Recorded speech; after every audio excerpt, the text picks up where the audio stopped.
Hey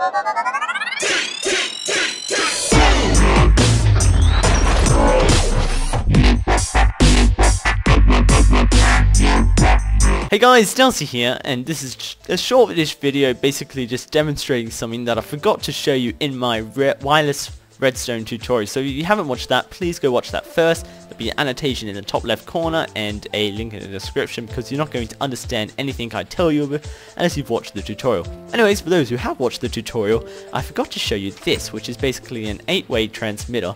And basically the way it works is, because it's a 3x3 square, you can have corners which will turn on 2 boats, and middle panes which will just turn on 1 boat. So I'll demonstrate over here real quickly if I can get out of my remote control room. Before I showed you how to do it using just window panes like this. By pressing that, it turns off, makes 1 boat go up and means 3 boats go down. Same with this one, it just changes which boat is staying up and which boats are going down by using that. Well, this one allows you to have just 1 boat go down, like so, or it allows you to have 2 boats go down, like so. And so by basically finding out which signal does what, you can then have signals going around your world. So theoretically you could have a signal with 3 boats down and 1 boat up, or you could have a signal where basically you have 1 boat go down. It's up to you. You could still use those if you wanted, but I'll use this 8-way transmitter. So if I go over here, you can see, if I shoot you, disable you, I've basically put in a override switch for my underground lights, which works like so. I can turn it off by having one of these just in the ground and shooting it. I've also made a button which will basically turn on my harvester, I believe. Harvester? Nope. Was that harvester? It was harvest wheat. Why aren't you working, harvest wheat? There we go. Harvest wheat is working now. Very nice. I also made one for my observation room, which is now 100 blocks high. I'm going to just ascend there because it's so long to get up there, and I can show you basically the way it works is now there's 2 boats up here instead of 1, and that's because it's a corner signal and it uses 2 boats.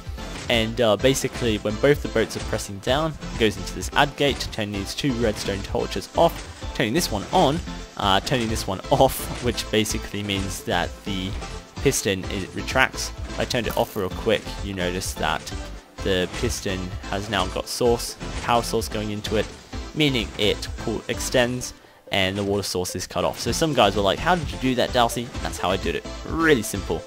Now, if I go real quickly down to the bottoms of the earth, let's activate my secret diamond cart one, which is over here. Whoa! Hello, secret diamond cart. How are you doing today? Has all my secret diamonds in it. If I show you this real quickly, by pressing this button, what I've done is I've just turned this cart on, meaning it falls down.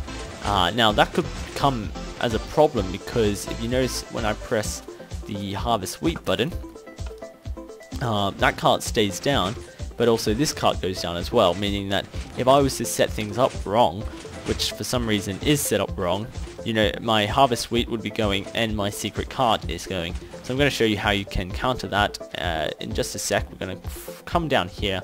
I'll show you really quickly how to counter that, because for some reason it's not working and I need to check why. Okay, so basically what we have here is the room, and so this is the boat that should be down, and what it's doing is it's pressing on its signal and it's coming into this add gate, and this is the boat that would go down if I'm using my harvest wheat signal. And so basically what I've done is I put redstone torches here, which will power if the boat is not on the pressure plate, and if I can actually chuck this onto the pressure plate, will basically depower if something is on the pressure plate, like so. So by using an add gate, I can basically regulate which boats I want to be down and which boats I want to be up. And so because this one's down, I can make it go in. I want all these 3 boats to be up for the add gate to turn on, and I think I can turn it on by shooting it here. That should work. Notice it's all working, whereas if I was to have it like this, which should make this boat also fall down. Apparently it doesn't want to though. Come on, fall down. Apparently it doesn't want to. It's being selfish and doesn't want to show you guys its awesomeness. You know, sometimes glass planes get shy and they don't want to do things for on camera. But one last time, we'll reset it by shooting the middle one. That resets it. And we'll try... Oh, I know what the problem is. This is my main problem. I'm going to destroy you real quick. One of the guys was xDowsey, I'm having trouble placing boats on. Make sure you've got 2 blocks like this. Literally come over here, place the boat down. Works fine like that. If we shoot this corner now, they'll both fall down. And that means that this torch becomes depowered, meaning that this torch turns on, meaning this add gate won't turn on because of those 2 being down. So that means that I can have another signal using just this boat. But you will need to set up these 4 boats as well and use add gates to do that. But anyway, quick little video just demonstrating how to use the 8-way transmitter. Basically the 8-way transmitter allows you to have up to 16 transmissions in your world, which is a nice little number. You should be able to do quite a lot with 16 transmitters. 8 of them will be glass planes, and the other 8 will be iron bars, which you can also use. Same technology, same way of making them, like so, just like that. Anyways, I've been xDowsey. Sorry for not putting that in the tutorial video, I completely forgot about it, but there you go, you now know. Anyways, I'll catch you guys on the next video. Peace.